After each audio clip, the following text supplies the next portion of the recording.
The other thing which is very powerful in the world, which is universally true like money, is sex. Illegitimate sex. And that's legitimate sex, and that's only in marriage, never outside. I'm talking about illegitimate sex. It's a tremendous force, not only among young people, not only among unmarried people, among married people outside their marriage. It's a tremendous force. And if that's something which I have not made my servant, it's the leaven of worldliness again. It's a very powerful force. And as I said once before, I asked the Lord once, Lord, why did you allow this desire to come up in a young boy when he's 12 or 13 years old, when he can't get married for another 10 or 12 years? Why didn't you allow this desire to sort of rise up when he's 25? And that up till the age of 25, he's just like these innocent 2-year-old boys and girls. We're not like that. And the Lord said to me, it's because I want them to conquer that desire before they get married.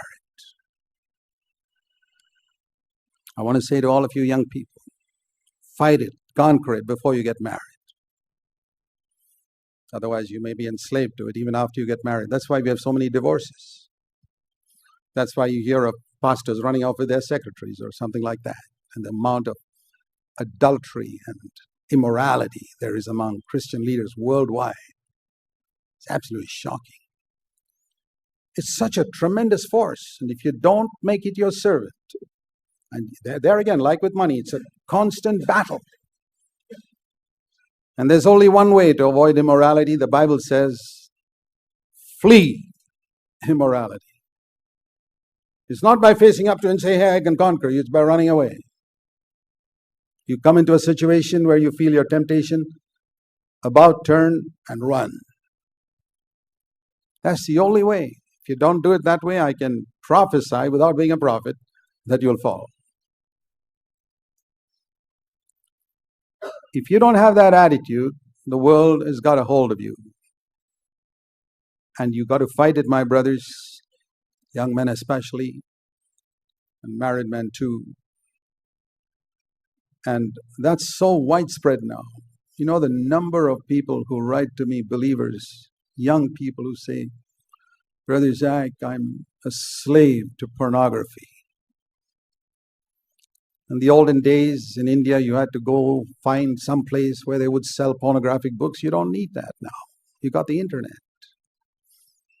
And it's become rampant among Christian workers, married people. Is it your slave? Does your computer mouse control you as to what you click on? Or do you, as a child of God, say, no, I am the master here. I'm not going to let that computer mouse determine where I click and go on the computer. It's a very powerful force in the world. You got to face up to it.